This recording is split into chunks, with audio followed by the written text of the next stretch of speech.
Okay, looks like we are in. So, hi everybody, welcome to today's session of UPSC Buffet by Gallant IAS. So, let's get started. Today we are going to discuss the 2021 Economy PYQ. So, last week we have discussed the Polity PYQ. Now we are moving towards the Economy PYQ. So, there are quite a few questions that test your conceptual clarity. At the same time, there are a few questions that test your factual knowledge.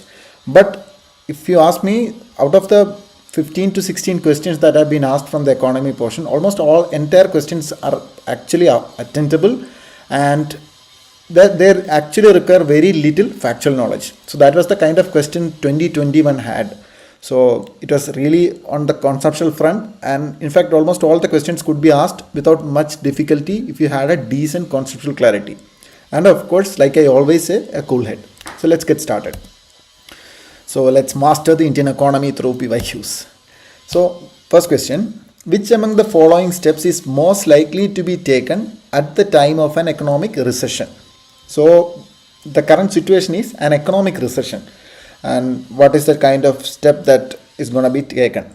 Economic recession means the economic activity is very much reduced, the economy is declining, or in fact the GDP itself is declining. Not just the GDP growth rate is reducing, the GDP itself is declining. But sometimes recession is been accounted when the GDP growth rate is falling behind the expected rate, things like that. But actual textbook definition of recession is that the actual GDP is falling, okay, not just the growth rate. So in such a situation, what is happening? Basically, economy is at a standstill or at a declining phase. So the actions that need to be taken is to fuel economic growth or economic activity. So for that, cut in tax rates accompanied by increase in interest rate. Cut in tax rate is good because then people will have more money at their disposal. So new businesses could be set up, more consumption could be there.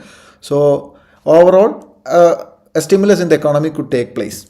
You may also think that, okay, if government cut the tax rate, will the government be able to fund the public expenditure, things like that. But in general, cutting in tax rate can have a positive impact because during the time of recession, governments actually reduce the tax rate to fuel the economic growth so that businesses could be set up, more consumption by the people, more domestic consumption happening, and also the export economy will also grow. So things like that. So tax rate cut is a good thing to counter recession, but increasing interest rate actually goes against it, because if the interest rate is higher, loans are getting more expensive, and it's becoming more and more difficult for the businesses to actually set up their or businesses to get the credit to set up businesses or expand their businesses, especially in a recession scenario.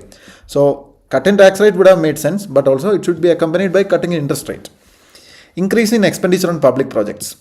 At first reading, this may seem very counterproductive. As in, if you are not having money, why would government mobilize all the funds to invest in a public project? So that is where actually, the multiplier effect and the interplay of factors come into the picture. Because if government is spending money on public projects, it directly creates forward and backward linkages with other sectors directly by giving employment that is there. Then the other aspect, the real estate sector, then the steel manufacturing, cement manufacturing sector, where they also employees, they have their own employees, their employment will also go up. So it will have a circular positive feedback impact. That is how government expenditure on public projects actually helps during an economic recession, because it gives a stimulus, a kickstart for a dead economy to start moving. This doesn't always work as expected, but this is one of the such steps that government always takes. This is say for example, the stimulus package which you have heard about, because government is investing or giving loans, cheaper loans or interest-free loans for public projects to fuel economic growth and activity.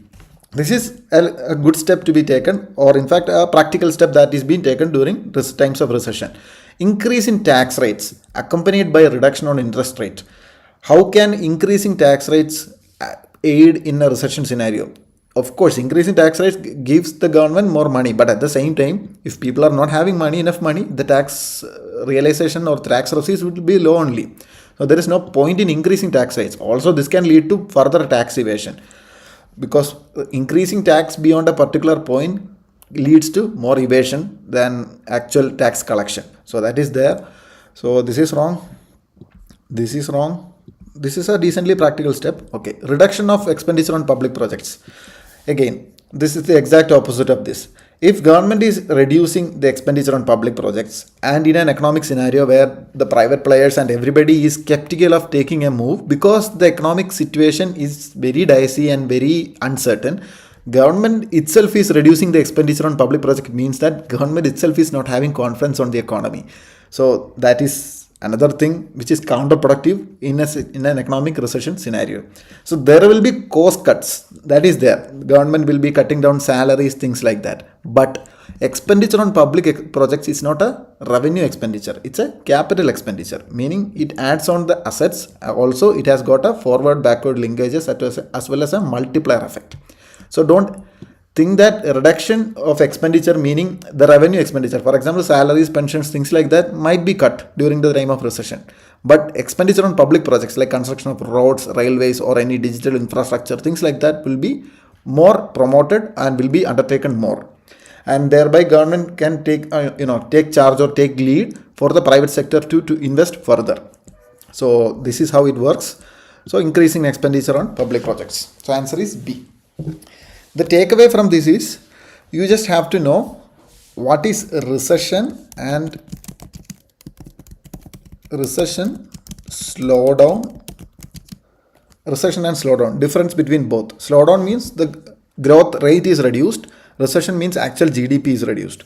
So that's usually recession happens during a big economic crisis like 2008 economic crisis and the Asian economic crisis in 1990s. Things like that will happen. Also, India also faced a recession like situation during the BOP crisis in 1991. So things like that are there. So that's all you need to know about it. I hope you understood the scenario where how in an economic recession scenario, how government will take an action on that matter. Government along with the monetary policy committee will take an action. So that's it. Try to learn things in a way that you picturize it, you analyze the variables that are there in place, not just mug up every fact. Cutting tax rate, interest rate, don't just by heart it. It wouldn't make sense. If the question has been twisted a little, it will make analyzing the question very difficult, and you will have a tough time actually getting into the question. So internalize the concept, go through the options, eliminate the unlikely ones, then choose the right one. That's about it. Then other things remaining unchanged. Market demand for a good might increase if. The question is about demand of a good based on few variables or few questions that are being conditions that are being given. So imagine price of its substitute increases, price of its complement increases, the good is an inferior good, and income of the consumer increases, its price falls. Okay, so basically how does market demand of a good is affected under these circumstances, or how does a market demand for a good will increase under these circumstances? Just imagine anything, any commodity, and then put it into these conditions. So price of its substitute increases. For example, imagine bread. It's a very easy thing. Imagine bread. Substitute is maybe roti or chapati. If the price of roti or chapati goes up and the price of bread remains constant, then of course those who cannot afford rice or chapati will obviously stick to or move towards bread. So this makes sense. This is right. Of course, there are nuances, personal preferences, behavioral things are there, but we are considering an ideal scenario where economic rationale is the only thing. So don't overthink that. Okay, there will be choices. People will be making choices. They will have their own preferences. Not that everybody who is having roti or chapati will directly switch to bread just because it got expensive. It's not like that. I'm just saying an example in an ideal scenario.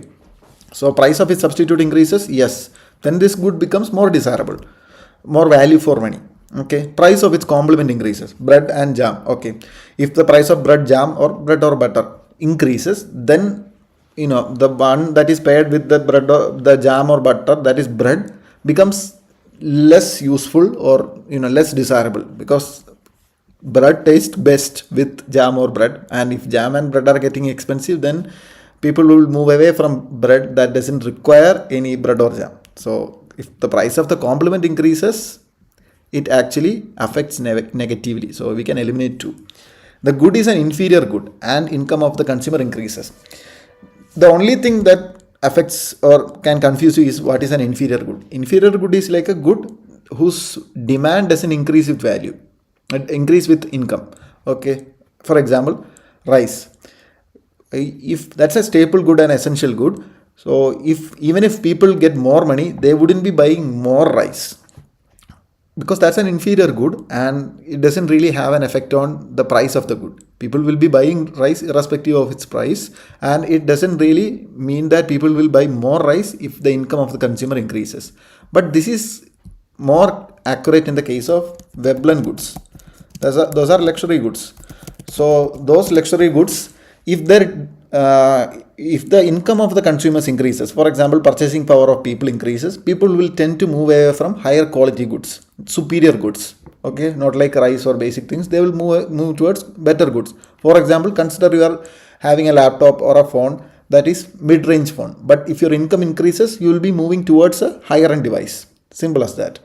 But that's not an inferior good, it's a superior good. So that's a different scenario. So increasing income of the consumers doesn't really have an impact on the inferior good demand. Okay, so it's false. Again, 3 is gone, 2 is gone, and we'll arrive at the answer as A. 4 is A.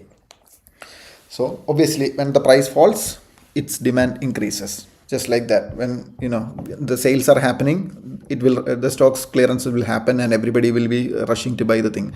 So that's the case. Again, you don't have to overthink about it. Just give an example for yourself, keep an example in your mind, and then run it through these conditions. So I hope you got it. Look up Veblen goods, Veblen and Giffen goods. Okay, that's it. Next question. Governor of Reserve Bank of India is appointed by the central government. Okay. Certain provisions in the Constitution of India give the central government the right to issue directions to RBI in public interest. The governor of RBI draws his power from RBI Act. I'm pretty sure that most of you might have missed this thing entirely. Those who are actually writing this examination at that point, because we will be learning about few things like Monetary Policy Committee and its composition, things like that. But Reserve Bank Governor is one area that we usually tend to forget to learn or revise. But they're not asking into the details or anything. It's just that Reserve Bank of India is appointed by the central government. We just have to know generally what's the case of appointment of officers. It's either by the central government, by the appointments committee of the cabinet, or by the president. So Governor of RBI, think about it. Is it a statutory body or a constitutional body? Again, a slight overlap with polity. Like I said, learn all the constitutional bodies and assume the rest of the bodies are all statutory bodies or other sort of bodies, as in executive bodies. So if it's not a constitutional body, then there is a good chance that the person will be appointed by the central government. So that could be right. That makes sense. Factually, it's right, but I'm strictly talking on the terms of logic. It makes sense. Certain provisions in the Constitution of India give the central government the right to issue directions to RBI in public interest. This is another issue. RBI doesn't really find a mention in Constitution. That's another thing. The Constitution of India doesn't mention RBI because RBI is not a constitutional body. This is one thing that you should be knowing, that RBI is not a constitutional body and Constitution doesn't find a mention of RBI anywhere.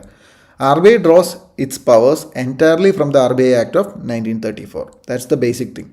So this is wrong, and actually UPSC was checking whether you know this fact or not. That's how the options are being given. So if you could eliminate 2, you will arrive at the answer as 1 and 3. So the answer is C. Just take a look at RBI Act 1934. I wouldn't say this is very important, but some provisions like Section 5 of RBI is important. I've just made a glimpse of that note for your reference. So appointment of RBI governor, it's by the Cabinet Committee on Appointments, not Economic Affairs. Don't confuse it with Economic Affairs or anything. Cabinet Committee on Appointments.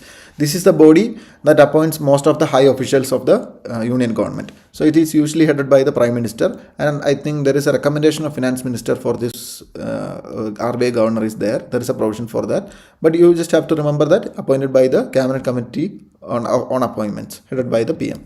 Holds office for a period up to 5 years, not exceeding 5 years, up to 5 years. So, and is eligible for reappointment. No qualification. See, even in the statute, there is no qualification prescribed. Despite not being a constitutional body, even in the statute, there is no specific qualification prescribed, and generally, economists and civil servants are appointed as RBI governors. So that's it. Simple fact, just remember all of this. Okay, moving on. Next question. With reference to casual workers employed in India, consider the following statements. First thing right off the bat, you need to know what are casual workers. Casual workers are the ones that are not self-employed, as in they are not running any business on their own, and they are not salaried employees, as in permanent employees, like working in private sector or public sector, of course. Proper salaried employees. They are not salaried employees and they are not self-employed, meaning that mostly they are the daily wage earners, things like that. This is one issue. Casualization of workforce is a major challenge that India is facing, because these casual workers, they are not part of the formal economy, and they have very little job security, thereby very little social security net. So that's a very big challenge in terms of employment structure in India. So those are casual workers. Daily wage earners. Basically, casual workers are daily wage earners. They could be doing any sort of work.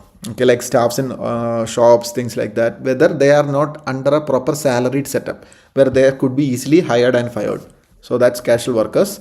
The same way, there are other sector workers called gig workers.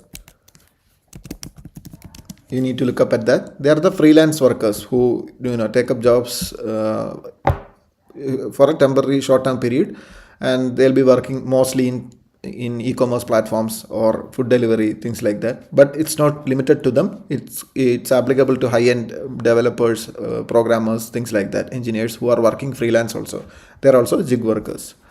Then all casual workers are entitled for employee EPFO coverage. Think about the practicality. How can everybody be entitled for EPFO coverage, Employment Provident Fund coverage? First of all, to have an Employment Provident Fund coverage, they need to have an EPFO number.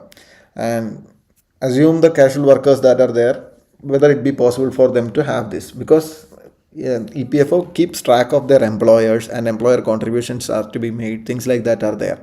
So casual workers are the ones that are not part of the formal economy. So all casual workers are entitled to Employment Provident Fund coverage seems a bit off.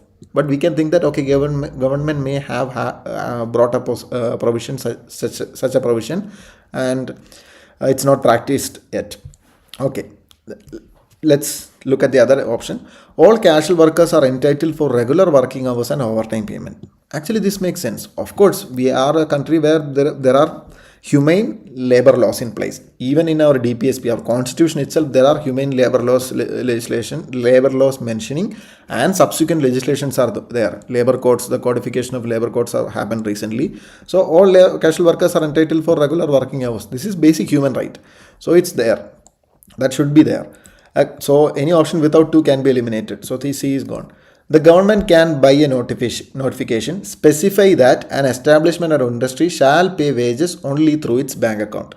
Again, government can specify, meaning it is a possible thing. So anything that is not having C could be eliminated, because it's a very general statement and government can do it. Government can do a lot of things when it comes to employment, or the way the salary is being provided, or having how to streamline their wage delivery, wage disposal, things like that. So government can do that. This is a very likely scenario. So anything without 2 and 3 can be eliminated. This is gone. Without 2 and without 3. So these 2 are gone. So basically 2 and 3, we are left with 1. So this seems like an extreme statement. I'm strictly speaking on the basis of logic.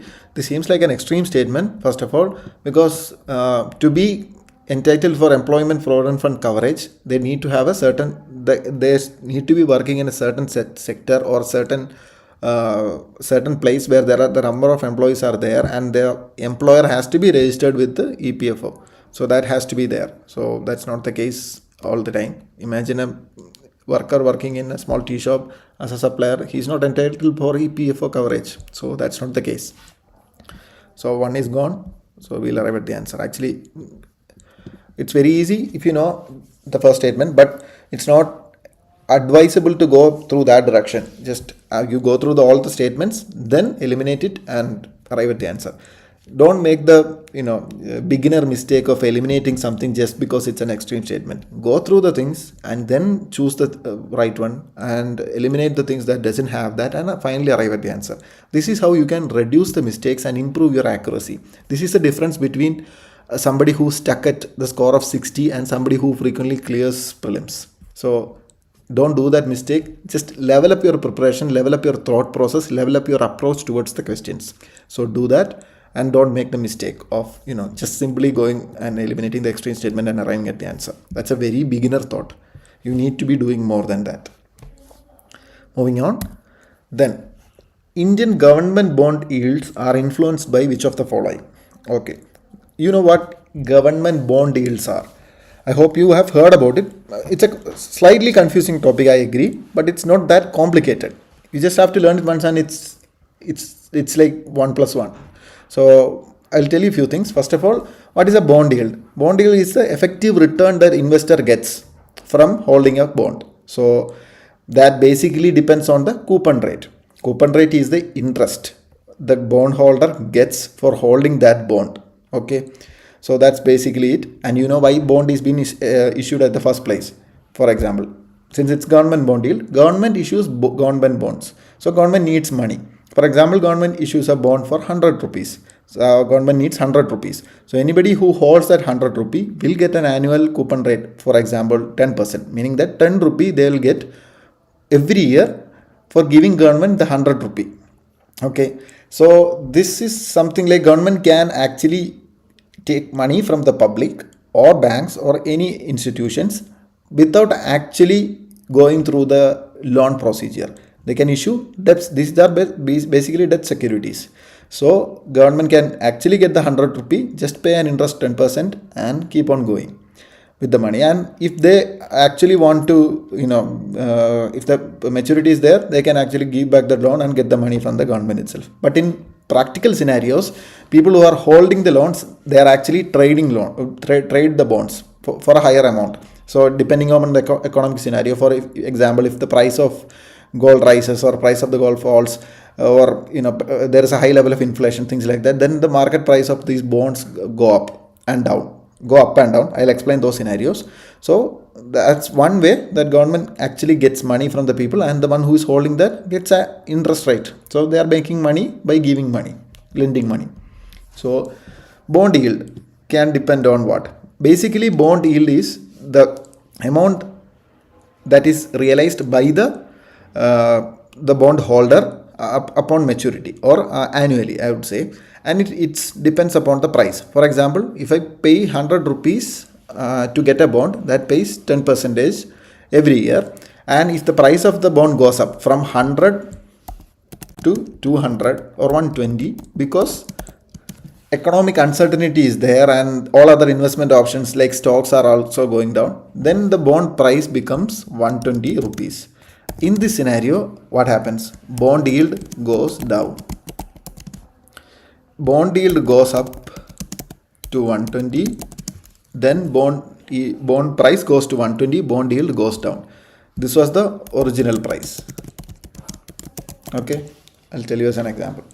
Okay, then bond yields are influenced by which of the following? Actions of United States Federal Reserve. Okay, if Federal Reserve increase their interest rate, okay, then the federal rate of, or actually the bonds in USA are actually more desirable. So people will be holding more bonds from there, and demand for Indian bonds will go down. So this way they will have an impact. It's just asking whether it's going up or not. No specifics are asked. Just whether or not it has an influence on bond yield is being asked. It's it's very simple thing. Indian government bonds are actually influenced by everything, because it's very much linked to the open market, and anything that happens in the market will have an impact on bond yield in multiple ways. So actions of Federal Reserve will have an impact. Actions of Reserve Bank of, even actions of United States Federal Reserve have an impact. Then Reserve Bank of India will have an obvious impact. Then inflation and short-term interest rate. So it's basically D. Don't overthink about it. Everything will have an impact on bond yields. Whether or not it goes up or down, then you have to actually analyze the thing. Okay, I'll explain the few scenarios, and in the coming weeks we'll be holding some dedicated sessions on these bonds and all with proper examples, so that you won't need to go through this again and again, and any question you come, you will be able to solve it. I'll give you a slight glimpse of that now in this session.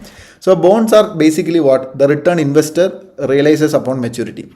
Bond price and yield, they are inversely related. So if bond price goes up, bond yield goes down. And coupon rate is the amount of interest that the bond holder gets annually. So that is it, paid by the bond issuer to the bond holder. That's coupon rate. These are the three things: bond price, bond yield, coupon rate. These are actually from my notes. So this is just not this is not particularly relevant in this scenario. It was a current affair during that time.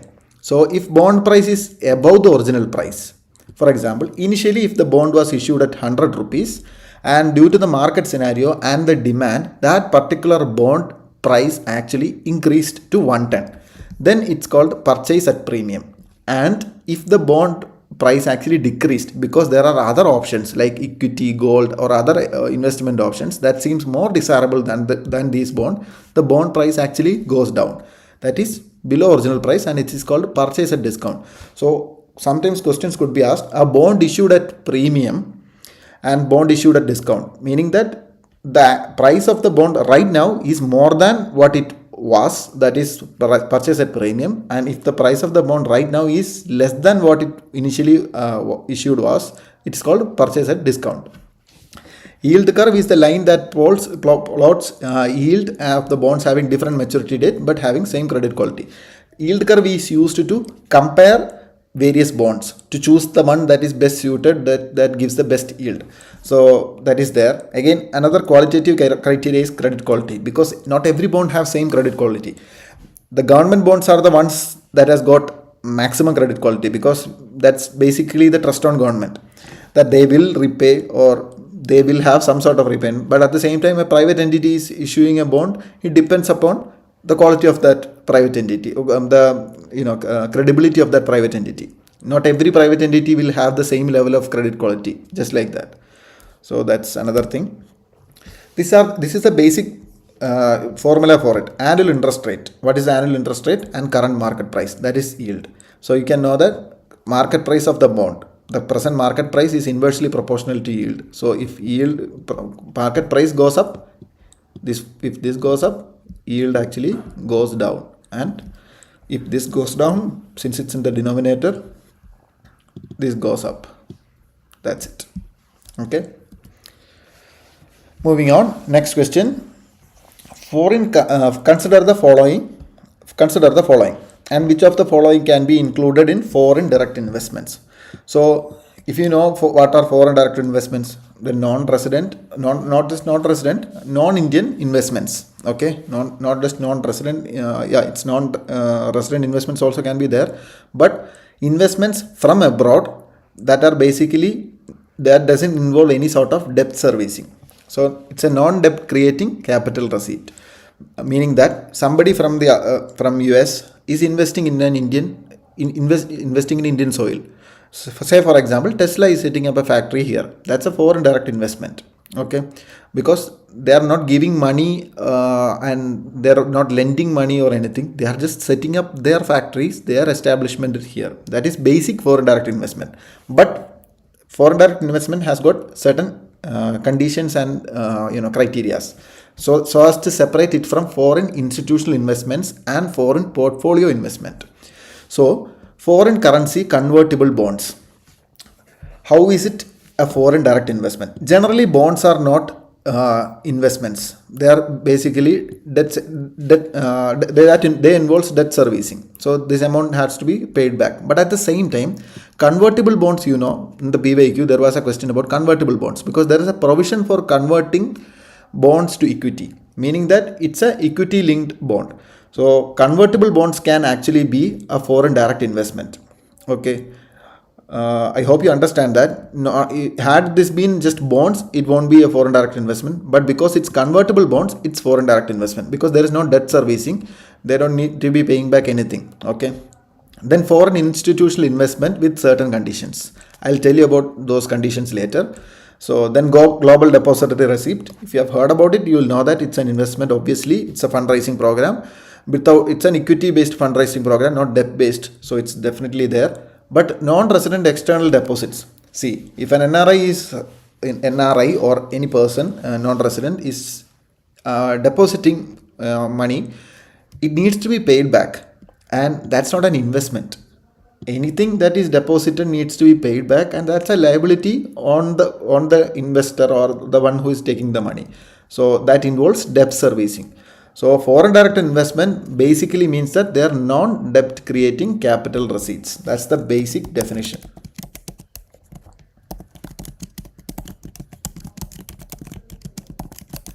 So since this is debt creating, we can eliminate that.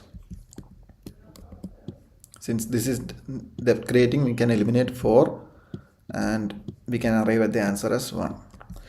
So not all foreign institutional investments are FDIs, but some foreign institutional investment becomes FDI under few conditions, and I'll tell you that. FDI is the investment through equity instrument by a person, a resident outside India, not by a person inside India. They are called domestic investors. So the one outside are called foreign investors. Basically two conditions are there. The second one might seem a little complicated, but think about it a bit lightly. First of all, the condition is that if the investment is on an unlisted company, unlisted means company that is not being listed in the stock market. So if any investment on an unlisted company, it's called FDI by a foreign person, foreign resident. That could be a company or a firm. So unlisted Indian company investments are FDIs. Okay, it doesn't really account for any amount or anything. It's just that any investment by a foreign entity on an unlisted Indian company is FDI. Another one, if 10% of more paid up capital of a listed company, if the investment on a listed company and the amount of investment actually is 10% more than the paid up capital on a fully diluted basis, then it becomes FDI. So I think it's getting slightly complicated, but I'll tell you simply that imagine first scenario is like very simple. In an unlisted Indian company, any investment will be FDI. For a listed company, it needs to have 10% of more investment. That is the paid up capital, 10% of the paid up capital in fully diluted basis. So that's the thing. Just imagine 10% of more of the paid up capital. And I'll explain what is post-issue paid up capital. That is total amount of equity capital company has after issuing new shares to investors through public offering. Meaning that if the company has issued some 100 shares and the total amount of shares that are actually being subscribed. For example, they issue 100 shares with 10 rupee, imagine a 10 rupee price, and 900 shares are there, has been brought. Meaning that 100 shares are left unsold. So they have raised 9,000 rupees. This is called the total paid up equity capital. In fully diluted basis means that total number of outstanding shares if all sorts of conversions are exercised. This is another complication there. The companies will be having assets other than equity. They will be having credits, things like that. And if everything is diluted, that is the entire capital of the company is being taken into account, and the investment by a foreign entity is more than 10% of that, it becomes FDI and in a listed company. That's it. Just imagine that in an unlisted company, 10% of the total capital. Just assume total capital. This is the actual thing, post-issue paid up capital on a fully diluted basis. That's the actual thing. But just imagine 10% of more in a listed company. Okay, for the time being. Then what are GDRs? This is an important thing you need to know. There are slight confusions, if you go through the other materials and all, you could get slightly confused. I'll make it really simple for you. Basically, it's that a foreign bank can sell the shares of an Indian company in a foreign stock exchange. For example, in NASDAQ, for example, a bank called if Barclays is a bank, Barclays can actually issue shares of an Indian company like Reliance, Infosys or Adani in NASDAQ on behalf of them and raise money from the NASDAQ to this particular company. So in a way that without actually being listed on NASDAQ, Indian firms can actually get the money from the US stock market. That's a very good opportunity for Indian or the foreign companies, because See, we are not limited by by our stock market of BSE or NSE. We can actually list our company. Without actually listing company, we can actually raise money from there because our shares are being listed there, and this is only possible through a foreign bank that has been authorized to do that. So a foreign bank can actually sell Indian securities in the foreign stock exchange and raise money like that. So that's the basic thing. A certificate representing shares of an Indian company, and it is issued by an international bank and traded in foreign stock exchange. Help Indian companies raise foreign capital easily. Similar things can happen here also. For example, if Indian depository receipt mean foreign companies can issue their shares in Indian stock market like BSE or NSE through Indian banks, and they can raise the money. Similar thing, ADR, American Depository Receipt. Global Depository Receipts are the ones which can be traded across the stock markets. ADRs are the ones that can be traded in American stock markets like NASDAQ or New York Stock Exchange. That's it. Another one. This is again a conceptual question. The effect of devaluation of a currency is that devaluation means reducing the value. Simple. If a currency is being devaluation, obviously it needs to be compared with a global standard, and it's usually dollars. For example, Indian rupee currently, if it is at 80 rupees, devaluation means 80 rupee, $1 gives you 80 rupees, and devaluation means $1 gives you 85 rupees. So meaning that value of Indian rupee is reduced. So if such a thing is done, what happens? Improves the competitiveness of domestic exports in foreign market. Makes sense, because assuming a buyer who has got $1, and for $1, if the value of Indian rupee is reduced from 80 to 85, then he can get more products for that single dollar. So he or she will be importing more from India because the products are cheaper. Obviously, that $1 has got more value and they can get more things. So that's one thing that actually export-based economies do, particularly China. They artificially devalue their currency to keep exports competitive. So that's there. Export competitiveness and value of currency are inversely proportional. If the currency has got a higher value, as in it's very valuable currency, then the export market, the competitiveness actually goes down. That's why it's not worthy to import from US to India, because the basic value of currency is very high there. So if you are importing from there to here, it doesn't make much sense because it becomes more expensive to import, and the product we are getting less for our money. On the other hand, for a US importer, he or she is getting more for their money. So there is competitiveness in the thing.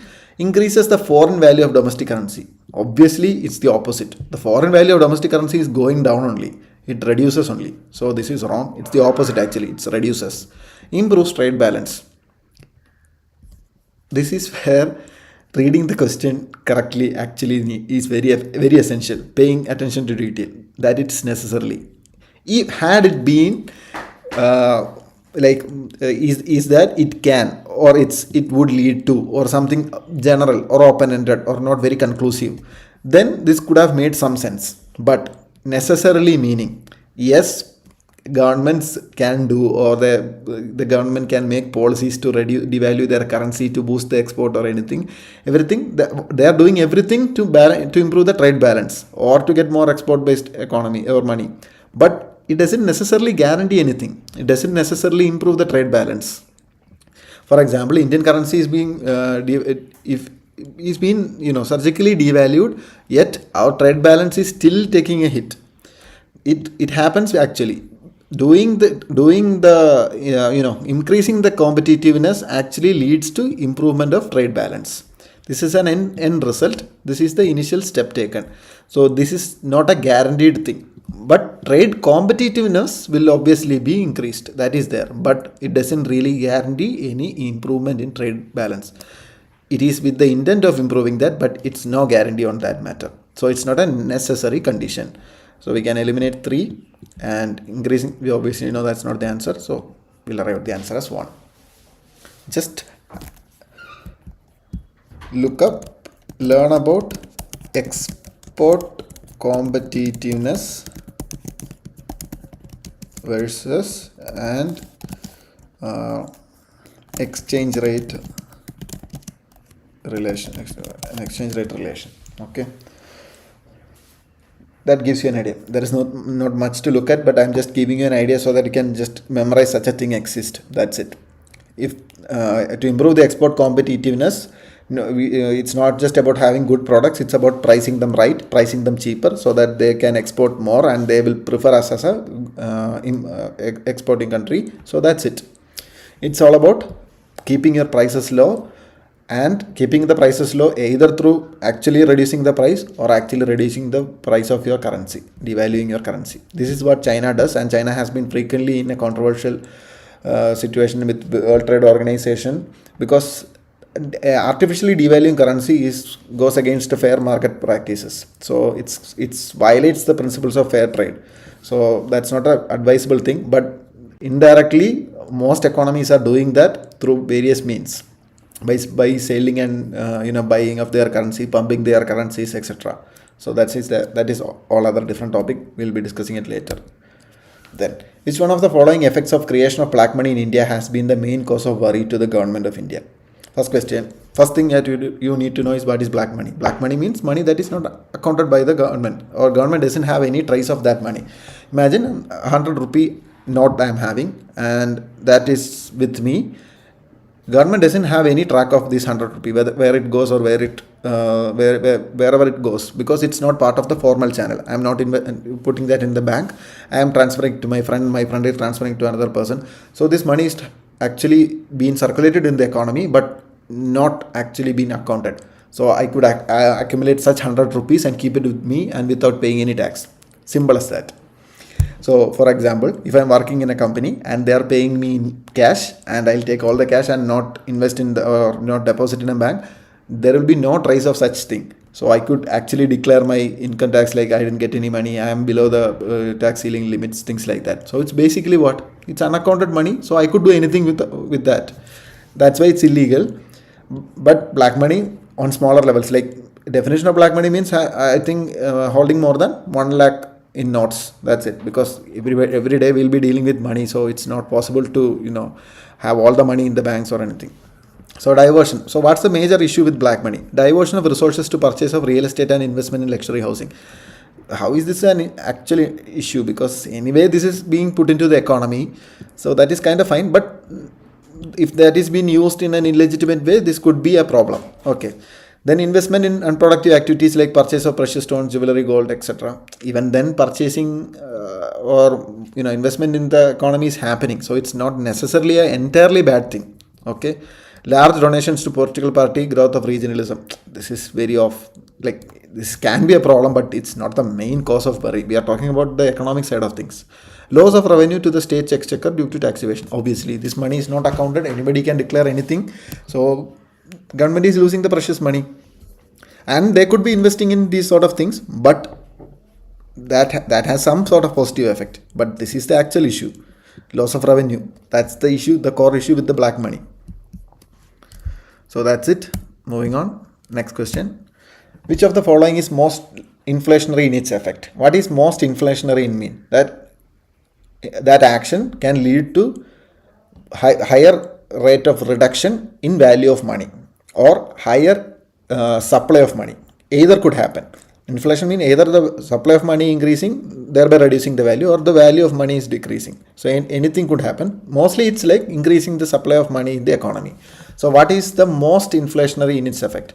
Repayment of public debt. If the public debt is being repaid, actually it's not really inflationary in effect, because it's reduced, the money is being paid back, and it doesn't actually mean it doesn't actually create an inflationary effect. It can, with more money in the economy, it can, but it's not the most inflationary anyways. Borrowing from public to finance a budget deficit. Borrowing from public actually creates a deflationary effect, a reduced inflationary effect, because reduced money from the public is having less money because that is being borrowed by the government to finance the budget deficit. Then borrowing from banks to finance, again money is being borrowed from the banks, so they will be having less money, so this is less inflationary in effect. So these two are gone.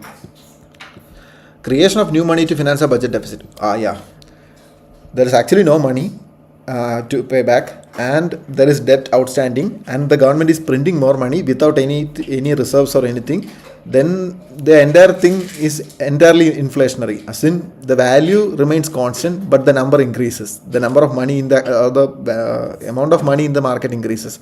This actually has the most inflationary effect. This can lead to hyperinflation, where actually the price of the notes can actually reduce to a point that the paper that is used to print the note is more valuable than the money it holds. So that's the kind of state this could lead to. This has happened in Zimbabwe,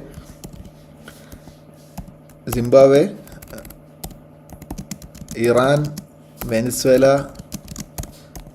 So when the government is actually creating new money without any index or keeping any stockpile of gold reserves, this can cause a very high inflationary effect. So that's the most inflationary in its effect. Then next one, money multiplier in an economy increases with which one of the following? So you need to know what is money multiplier. That's one thing. Money multiplier, from the name of it, means that money is being multiplied. I'll explain it, then you will get the answer. So we'll go to the explanation. For example, money multiplier is that if you are investing the money in the banks are actually asked to keep a reserve. Just assume a simple example. Just 10% of reserve, including SLR, CRR, and all other reserves. Banks are allowed to keep, asked to keep 10% reserve. Then they can lend the 90 rupees. So with every subsequent action, a 10% reserve is being kept until the 100 rupee runs out. Meaning, if a friend gives 100 rupee to a friend who owns a small shop, then he spends 90 to buy goods. The same money is being circulated multiple times up until it reduces. And this exact number, how many times this money can be recycled in the economy, is being given as the money multiplier. And that is like the inverse of reserves. So every time the money is being put into the bank, that will be kept at the reserve. So 10 times, for example, 100 rupees can be multiplied 10 times in the economy. So it creates an impact of 1000 rupees in the economy, even with a 100 rupee, because of the circulation effect, the banking, and the money multiplier effect of the banking system. This is why the government is actually promoting financial inclusion for formal banking, things like that. Not just for money multiplier, but also for accounting of money and addressing the black money issue. So keeping track of things and money multiplier. So that's it. So let's look at how this works. Increasing cash reserve ratio. If the cash reserve ratio in the banks are increased, how will the money multiplier increases? Because the banks will have less money to lend to the other person. So this goes against it. Any increase in reserve actually affects the money multiplier in a negative way, because it's inversely related. So increase in SLR, obviously the same effect as a CRR, so not possible. Increase in banking habit of people. More and more people are engaged in banking. More and more people are depositing their money. So more and more money is there, and more money could be circulated. That is it. Increase in population of the country. This can actually lead to increasing banking habit of people, but imagine a country where there is very less formal banking system in place. So this can go against it. So this is not a guaranteed situation, but this is a guaranteed situation. With increasing banking habit of people, money multiplier will go up. That's definitely there. Moving on. Next question. With a reference to Indian economy, demand pull inflation can be caused or increased by which of the following? Expansionary policies, fiscal stimulus, inflation indexing wages, higher purchasing power. Here we need to know two things. There are two kinds of inflation. One is demand pull inflation and one is cost push inflation. And what is demand pull inflation? Demand pull inflation meaning the inflation or rise in price of goods happen because there is higher demand. Okay, that could be due to reduced supply. So when demand gets higher, this can cause a rise in price of goods. Okay, that's one thing. Then what is cost push inflation? If your production cost goes up due to raw material cost going high, tax rate going high, reducing subsidies, things like that, then what? Then cost push inflation can go up. So there are two kinds of inflation, cost push and demand pull. So we'll determine what is what. So in demand pull inflation, as in it's from the consumer end, not from the producer end. So expansionary policies. Yeah, expansionary policy meaning reduced interest rate and there will be more money in the economy, things like that are there. So people are having more money, meaning that they will have more money to spend. So good chance that there will be higher demand. So this is possible. Fiscal stimulus, same effect, giving more money to the people, as in not directly handing over the money, but stimulus activity, more economic activity, people will be having more money. So this is possible.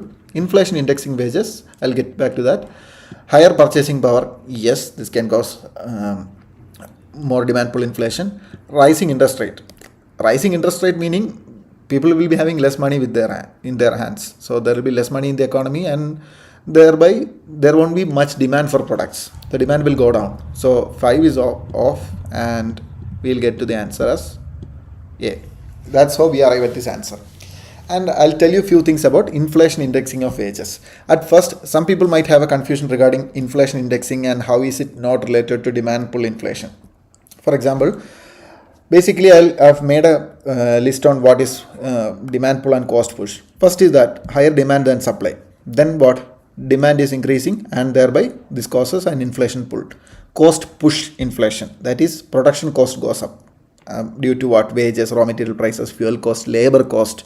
So higher production cost leading to higher cost of products. Simple as that.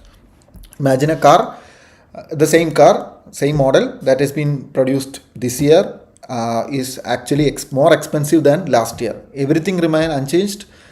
The product quality, everything is remaining unchanged and the price has gone up. Why? Because the wages has gone high, raw material price has gone high, fuel price has gone high. That's called cost push inflation. At the same time, if a demand for a particular product is very high and the supply is low, then that price can go up. This usually happens in the case of food products. For example, if the onion supply is very much low and the demand for it is very high, especially during festive seasons, then this is called demand pull inflation. For example, buying flowers during Onam.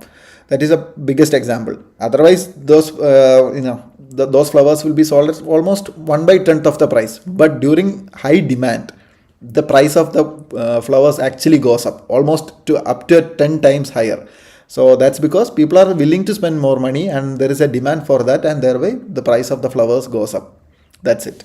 Not because that the cost of producing the flower is going up. It's because of the demand that is going up. So that's demand pull inflation and that's the example of car is the cost push inflation. So these are the basic things. Again, one more important thing. RBI can actually do one thing. RBI handles the money supply from the demand side of things because by increasing or reducing the interest rate or money in the economy, RBI can address the issue from the demand side of things. RBI cannot involve, RBI policies directly do not connect to the production side of things. Higher interest rate or these product factors that's not accounted by the RBI. That's directly done by the government. So cost push inflation can be controlled by government and demand pull inflation can be controlled by the RBI.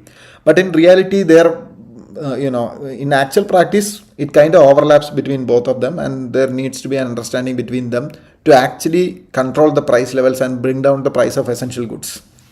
So these are the conditions where demand pull inflation actually happens. Festive season, credit boom, especially when people are having a lot of money. Then if the government is transferring some direct benefit transfer, then everybody is having money and they'll be going and buying things. So it can cause a demand pull inflation.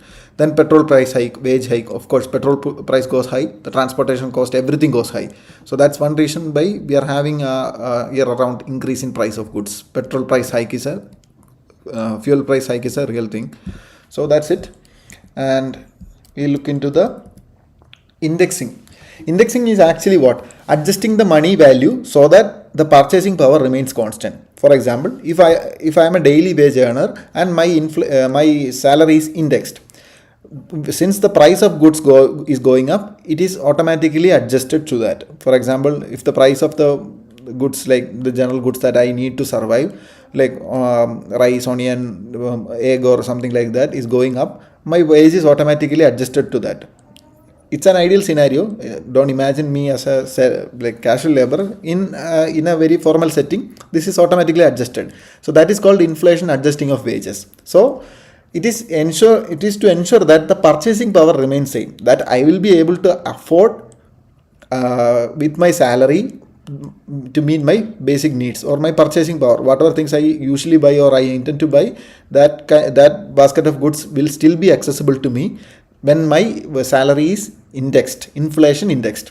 Otherwise, what will happen if my wages are fixed like 100 rupees and even the price of the rice has doubled up for some 80 rupees, then I no longer cannot survive on that. So my salaries need to be adjusted to that. This usually happens. That's how salary norms are being set in the formal and the informal economies. So even if you are, anybody being a casual laborer, they will be asking more money because based on the general price level of the goods, because that's inflation indexing.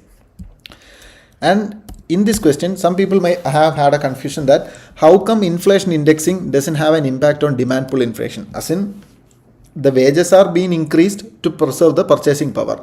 So that could lead to demand pull inflation, right? That's a very logical question. But the issue is that it doesn't actually increase or cause demand pull inflation. Inflation indexing preserves the status quo. It doesn't really change it. Everybody will be having the same purchasing power if inflation index is maintained. So it doesn't really cause a demand pull inflation. So that's the one thing I need to clear out. Moving on, lender of last resort. It's a basic thing. I think everybody knows the answer. So lender of last resort usually refers to which of the following: lending to trade and industry bodies when they fail to borrow from other sources. So this is not central bank's function actually. Providing liquidity to banks having temporary crisis. Okay, this kind of makes sense. Lending to government to finance budgetary deficit. This is something. Actually, except these two are the things that RBI actually does. So, but lending to government to finance a budgetary deficit, meaning lender of last resort, means government is not lending money to as in anybody else. It's basically the banks who are the actual lenders, and the lender to the lender is what RBI is. So that's the basic thing that is being asked here. So that's the answer. I think everybody will be knowing the answer of this question. So don't confuse it with lending to deficit financing or anything of that sort. That doesn't have anything to do with central bank's function as lender of last resort. This is something that central bank does, but doesn't make the central bank the lender of last resort. It is strictly on the banking domain only. So this is wrong and this is wrong. 1 is gone, 3 is gone, 3 is gone, and 2 is the answer. So that's it. So that's about it. I hope this session was useful for you. And in the coming weeks, we'll be discussing the few other topics, other PYQs, and followed that by we will be having a master class on economy, polity, and everything, where I'll be dealing more on the content side, delivering more content based on the PYQs and Gallant series. So stay tuned for that. If you need any mentorship or any sort of advices, you can directly reach out to Gallant IAS and thereby me and other mentors here. So that's about it. Thank you so much and keep watching the channel.